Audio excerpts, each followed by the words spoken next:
overarching theme of our virtual road trip is to ask the meta narrative, the big question of how well or how is the church doing as it engages in this world that is just mired in tension. So our journey started on the streets of Chattanooga, and we spoke to a lot of strangers.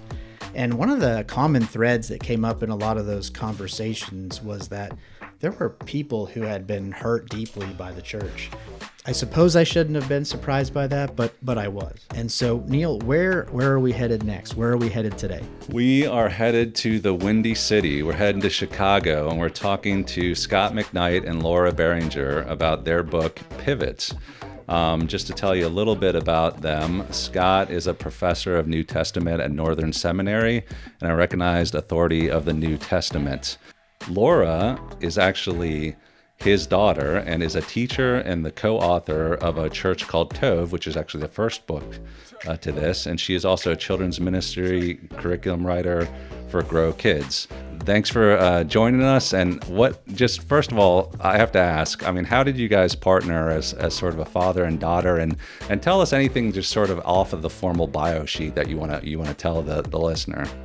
Honestly, for us, the journey started with the breaking of the article on March 23, 2018, here in the Chicago area. The major newspaper is the Chicago Tribune. And that evening, a story broke about Bill Hybels, who was my former pastor. It was our former church. And we started reading the article and recognized the names of the accusers. And we spoke with my dad that night, and my husband Mark and I called him, and I remember very clearly my dad saying, "This story is true. There's too many women, and these are reputable people of integrity and character who aren't just making this up." And it was sort of like a ping pong ball. The church would say one thing, the women would say another. Their stories were opposite. It was clear only one side could be telling the truth. And they didn't have a platform. They were just being, I don't know the word, just buried by Willow Creek. It was really sad. It was very disturbing. And so one thing led to the next. My dad ended up writing a blog post in support of the women. And it kind of went Christian viral, if you will. And that was kind of the beginning for us, is starting to write and speak about it. I did not have a platform at the time, but he did, and he was willing to use it to call out Willow Creek and what they were doing to the women.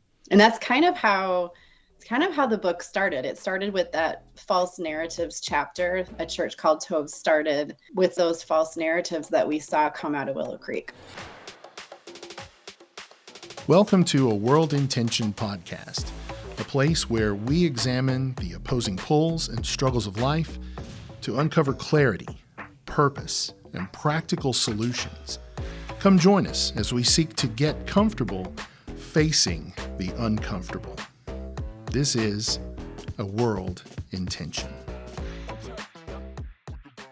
A publisher had asked me to write a book about this, and I said, no, I'm not a church historian that I can write a book about the history of Willow Creek. Furthermore, they're not going to give me access to the records that I would need to be able to write a responsible historical study of what happened. But it was in reading a book about how the pastors in Germany reacted to the Holocaust. It's a book by Matthew Hockenhaus called A Church Divided, that I began to see parallels. And it was more than uncanny. It was one item after another that paralleled the way Willow Creek approached talking about the women and what happened with Bill Hybels. Now, I'm not equating the Holocaust with Bill Hybels or with Willow Creek.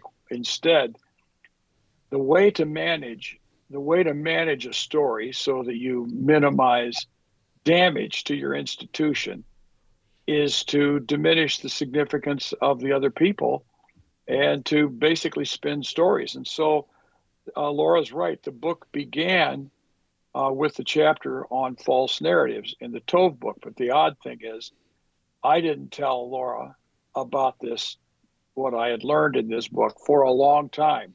So it was months later at Christmas that I said to her, I think I have an idea for a book. And it was the idea of the false narratives. And at that time I told her, but we need to frame the entire book in the direction of redemption. So we began to work with the idea, and then a publisher offered us a contract to get the book Tov put together. So, and I came up with the word Tov, which is the Hebrew word for goodness, because I used the word goodness in the original blog post, that what churches need more of is goodness. And the number of people with whom that idea resonated was dramatic. And then I began using the Hebrew word in my seminary classes, and the students started using it all the time, which leads to another story, and that is the publisher wanted no part of using the word Tov in the title. Okay. And of course I understand that, but I said, just try it and just see what happens around your offices. And we never got another piece of pushback on it.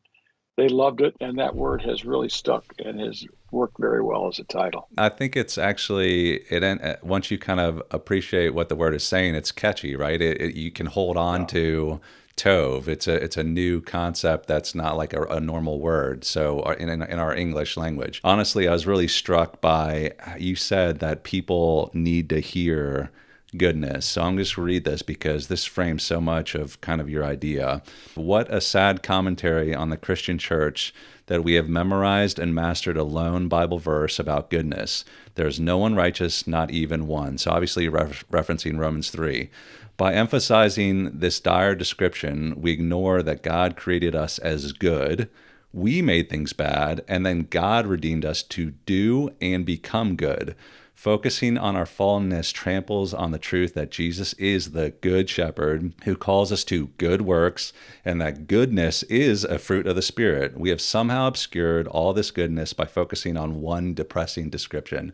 I mean, that sums it up to me. So, talk to me about how, when I think about your books, your first one was kind of about the concept, and now the second book, Pivot, seems more of almost like a practitioner's guide about how to do it. So talk about the importance of what I just read and the concept for you guys.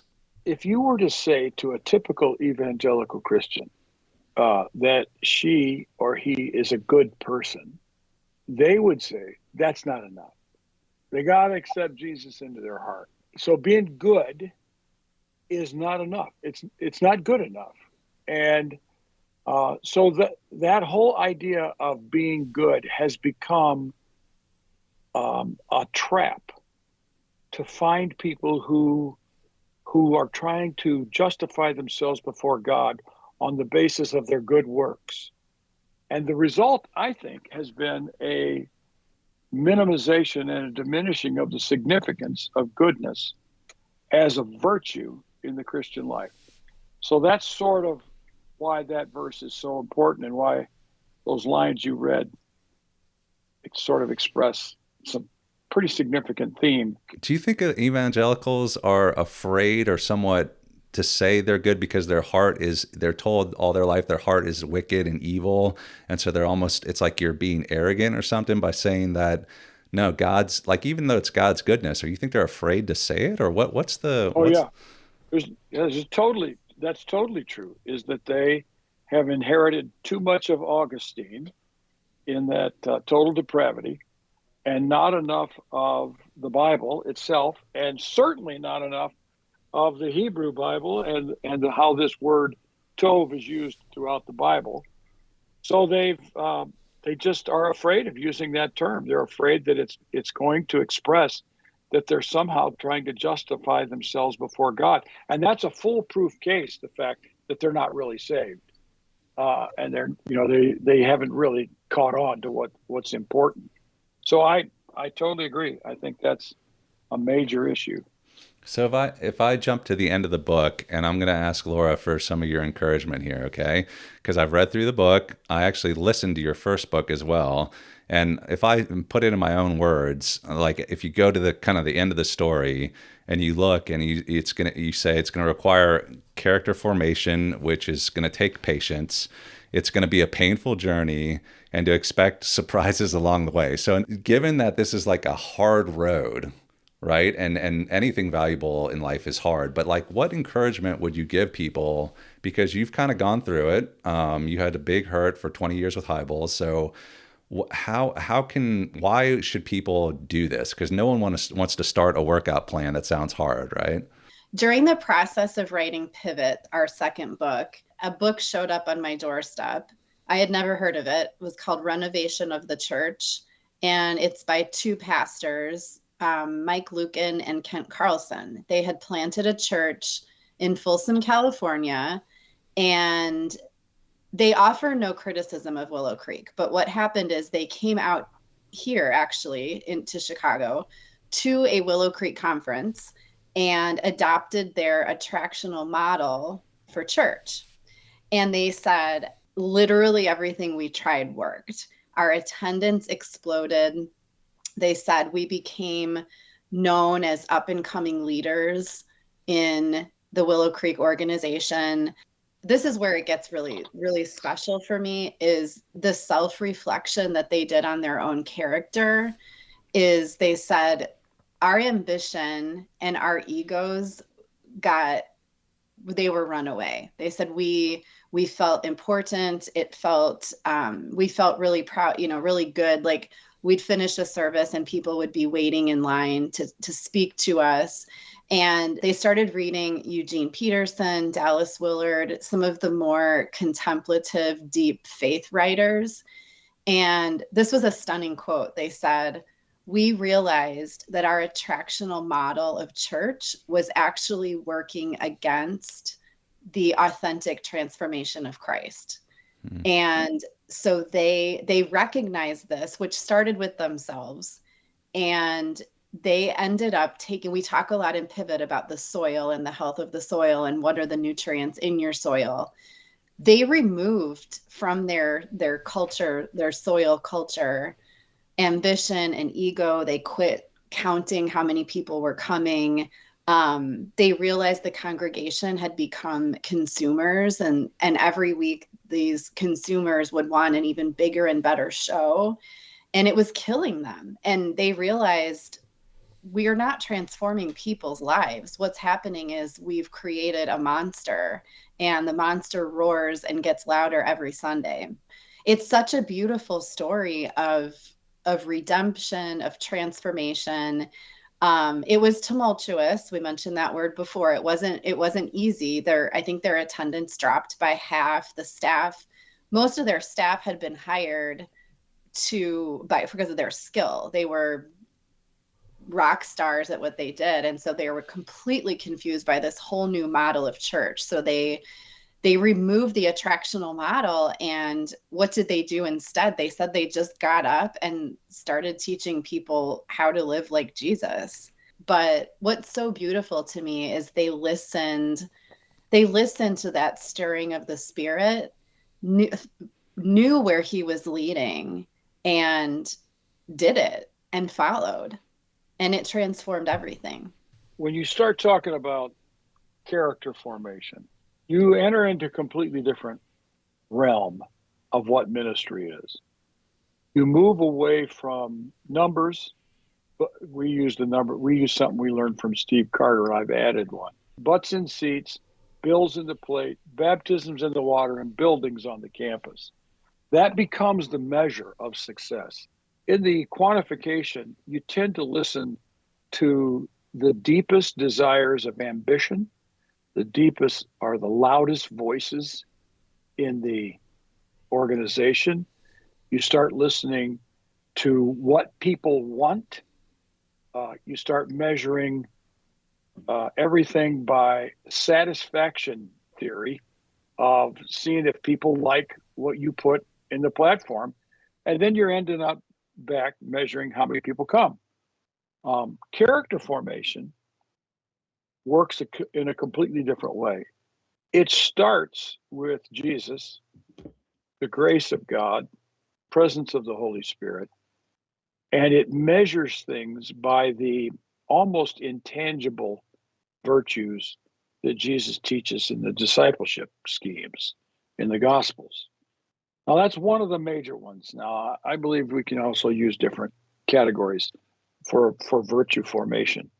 But then all of a sudden, you're no longer asking, do people like this? You're not asking, are people happy? You're not asking if people are satisfied. You're asking whether people are exhibiting the commitment to live in a way that looks like, say, the Sermon on the Mount. Mm-hmm. And now all of a sudden, there's in a sense, it's a top-down thing.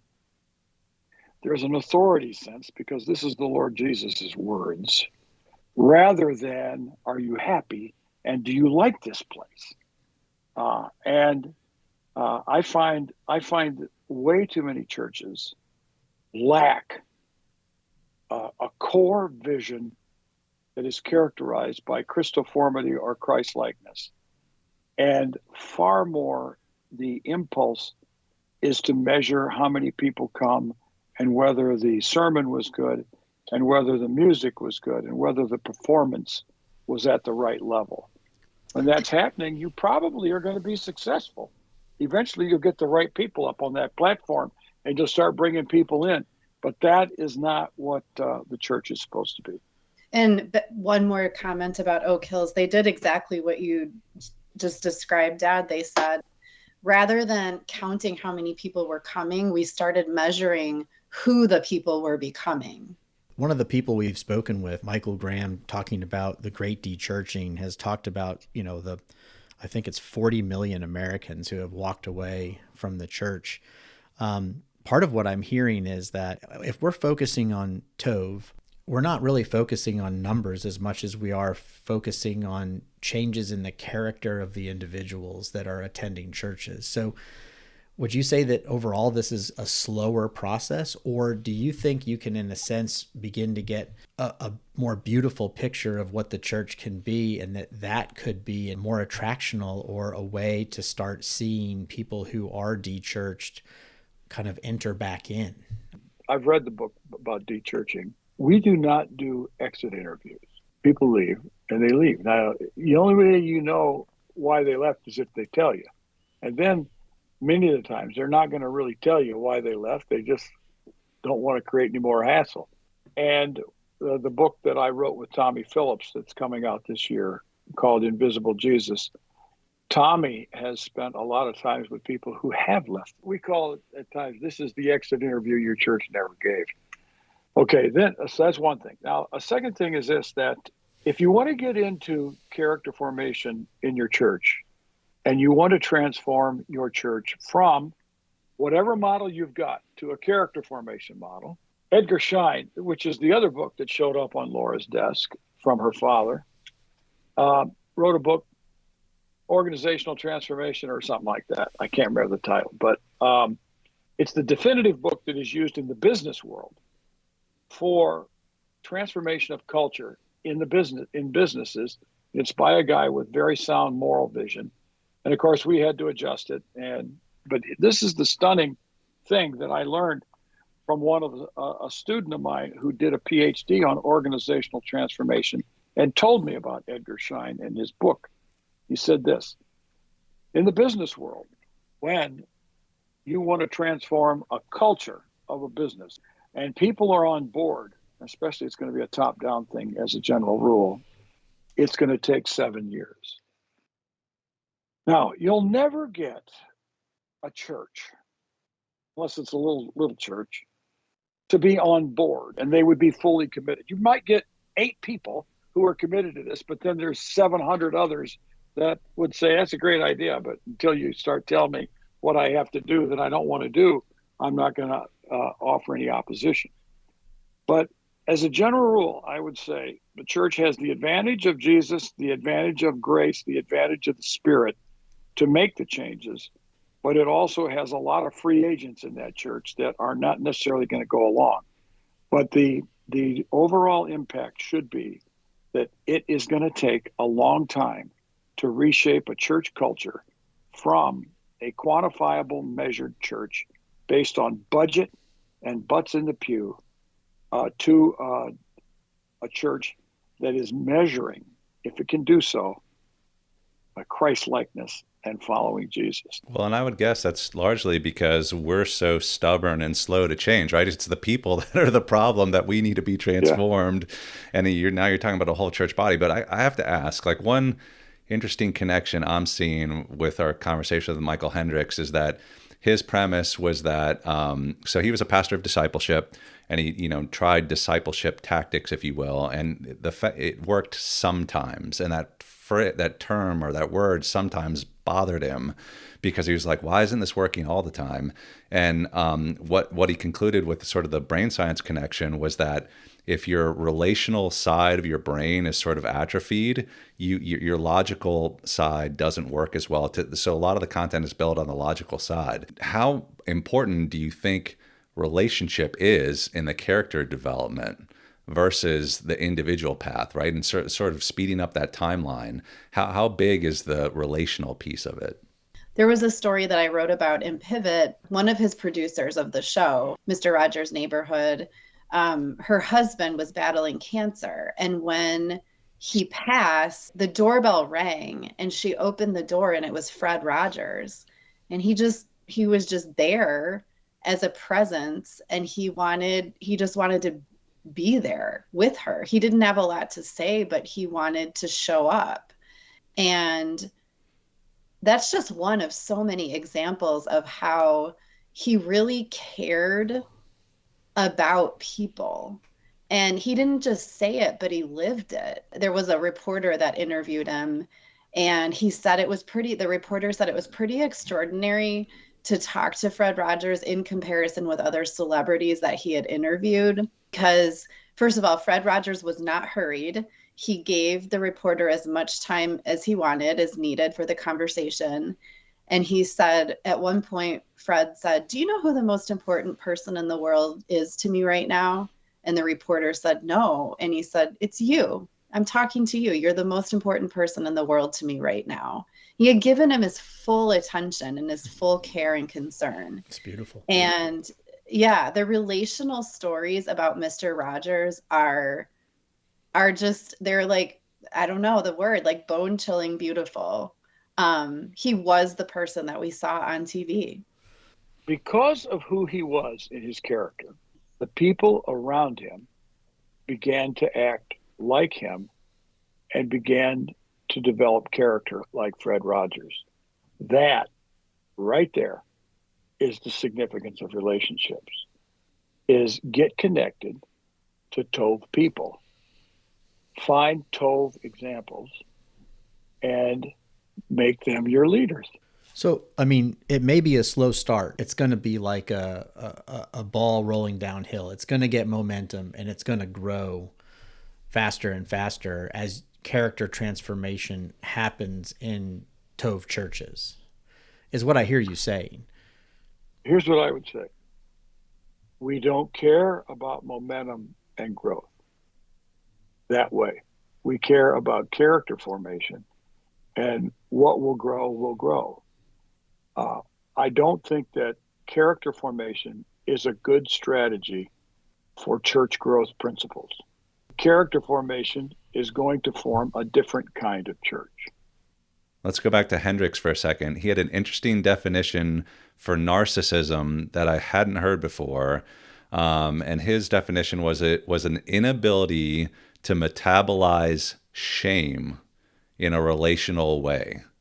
That kind of is an interesting take on that. So what do you think about that concept? Because you guys have your own list of kind of spotting narcissism in the church, and kind of related to that, I feel like that whole term has become this thing in Christian circles of like, some people take it too far and they're on this witch hunt, right? So let's talk about that term a little bit. Do you agree with it, the connection to shame?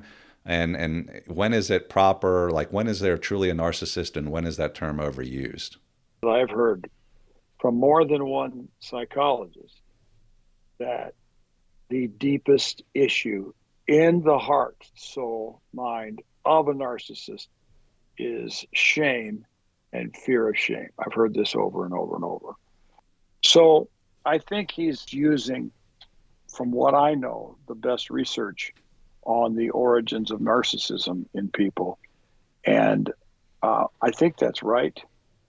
However, I think it's right in the hands of a psychologist to be able to know that and to be able to talk to people long enough to know that this is at work in a person.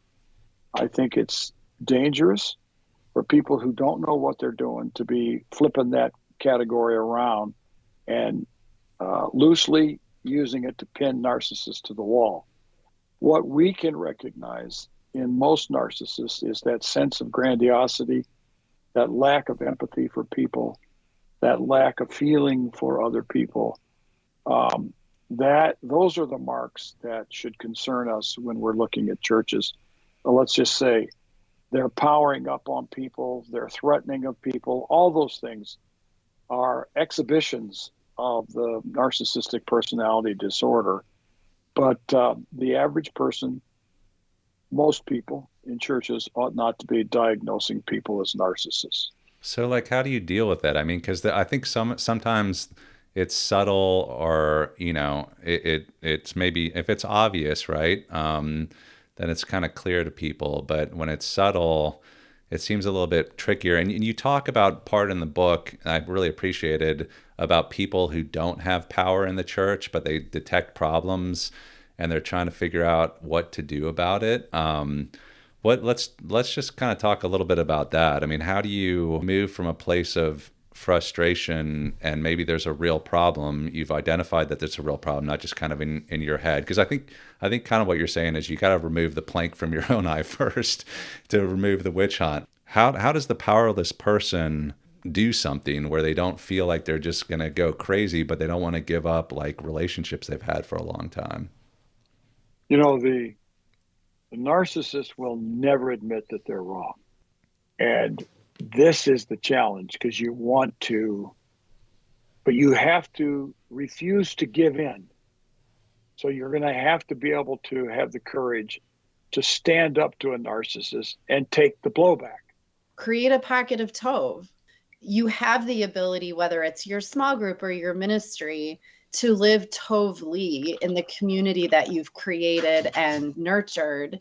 And hopefully over time, that Tov, the justice, the empathy, the truth telling, the living like Christ, hopefully that will influence others in the congregation. One of my favorite stories of the last year, I was speaking at a conference, and somebody came up to me after the service and said, "We did it. We formed a pocket of Tov."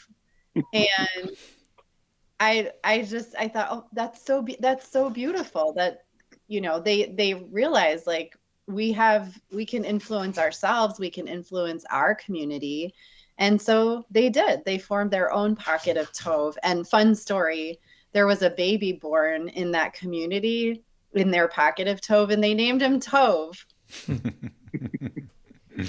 That's like Ove. Yeah. A man called Ove. This is a baby called Tov. Yeah, baby called Tov. Well, and you're starting to get into the structure of your book, which I liked, and there was a lot of 3 groups of 3s, so I guess that was homage to the Trinity or something there. But you have I wish you have 3 pivotal priorities, 3 pivotal practices, and 3 pivotal powers. And so those 3 sections or parts make up the book. Before we dive into those, and we're there's so much good content, and so we don't have the time to dive into every little piece. I mean, you were just talking about one of those, which is the Pocket of Tov. Would you say that this second book, Pivot, is more of a practitioner's guide to help in the church, or how do you see that the second book that way, or am I missing it? It's a practical guide to help you build a culture that will resist abuse and cultivate Tov. So it is more practical. And that's exactly what we were asked is, after A Church Called Tov came out, we were getting enormous interest in the book. I was totally unfamiliar with the publishing industry. I don't know what you expected, Dad, but it wasn't this level of interest. And people would ask us, okay, we really loved A Church Called Tov, and we want our church to be Tov. and we want to resist all of these toxicities. How do we do that? And that's how and why we wrote Pivot, is to make a more to make a more practical guide that will help actually build the culture. Would you say that this book is written more for members of a church or leaders of a church? If a church is going to change its culture, who's going to do it? The leaders. But we hope that lay people, ordinary people in the church, will read a book like this and tell their pastors, we need to work on this. Or they can start in their pockets of Tov. They can start practicing these things. Wise pastors know that a sermon series is not going to make it happen. So I think you have to build a coalition in a way that taps into the greatest number of people in your church that you can possibly reach. And until you feel really good that we've reached into all the little clubs and associations and groups and cliques, until you've gotten there, only then do you really know what's happening in the organization, the church. Only then do you really understand the culture. And only then can you actually gain ownership on the part of the whole. And that takes a lot of work, and it takes a lot of time, and it takes a lot of listening, where top-down leaders say, you know, we thought this was the best idea, but we're listening to enough people to realize this isn't what people want. This is what we want. When leaders get to that point, they're in the right process. That was the part of that section of the book that I was most struck by, the need to listen. I feel like part of the problem here is in seminaries, it's so focused on kind of the rational side, and not like courses on how to like talk to people, how to shepherd, how to just listen, how to be able to change your mind if it's not like a primary truth that you shouldn't let go of, right? I mean, what's your opinion on that? Because I either of you, because I think that I'll make another connection in the book, Laura, that I really appreciated, which was you kind of felt like imposter syndrome.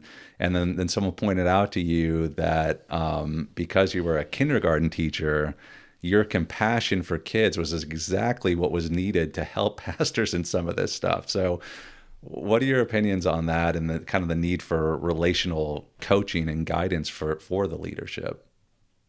I happen to be reading right now, David Brooks has a new book called How to Know a Person, the Art of Being Seen and Seeing Others Deeply. I think that's the subtitle. And it's really fascinating.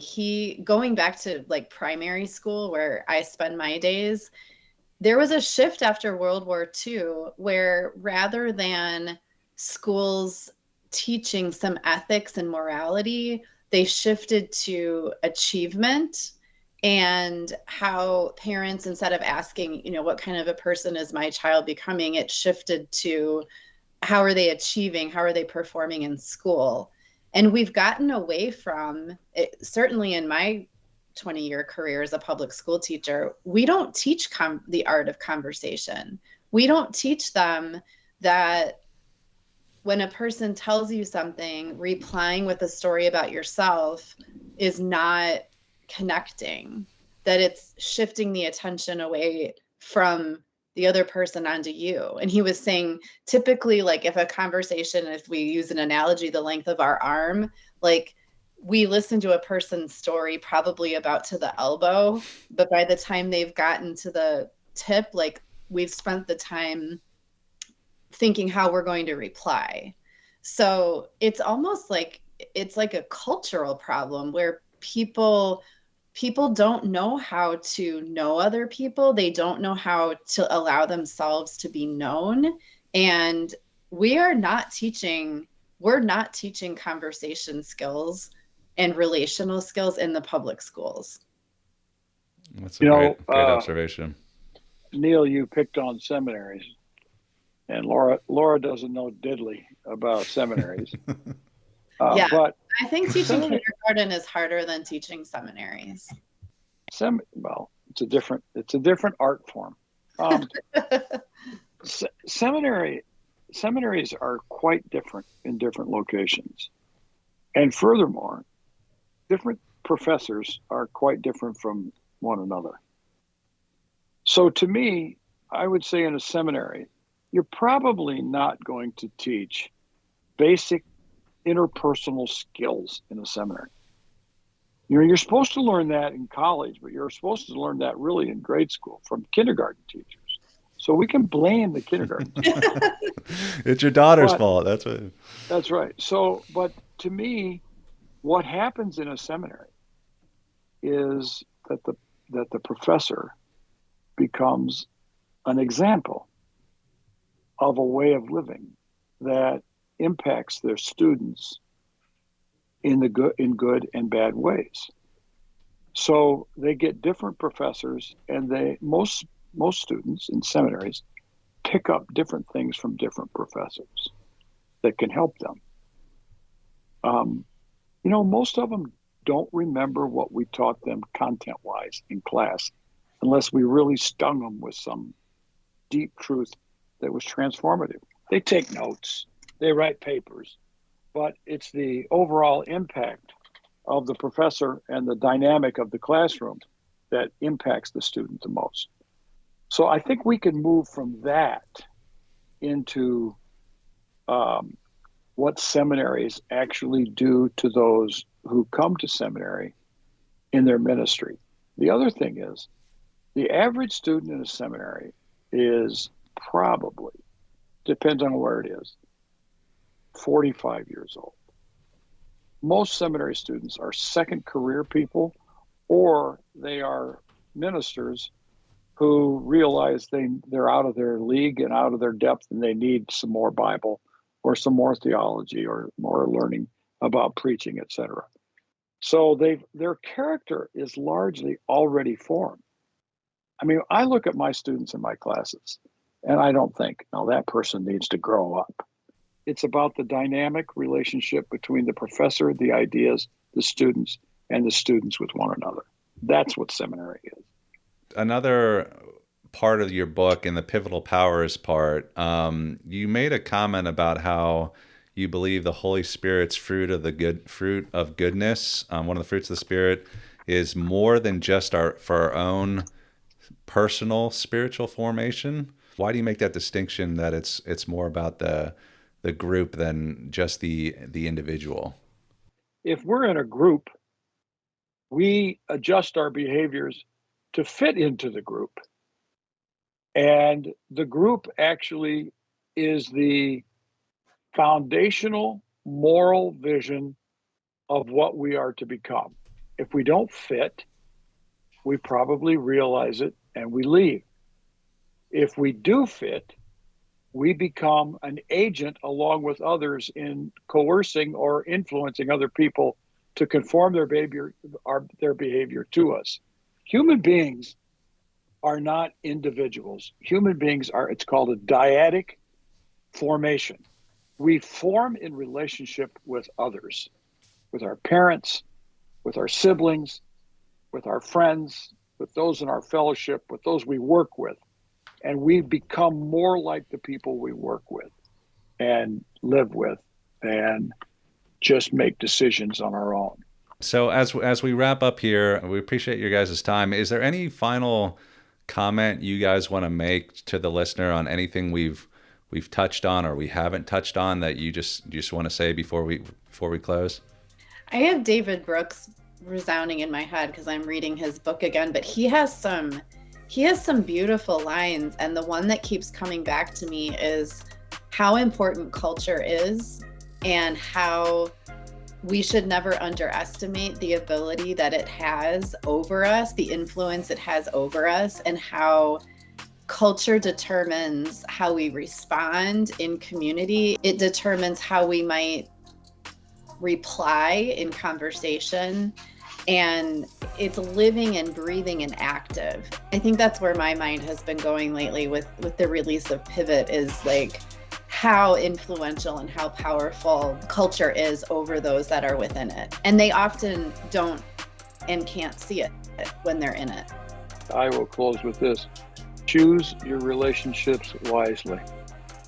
That's a good short statement. Okay. Well, thank you guys for taking some time to talk through the book with us. It was very helpful and instructive. So thank you. And thank the listener for joining us once again for another episode of A World in Tension.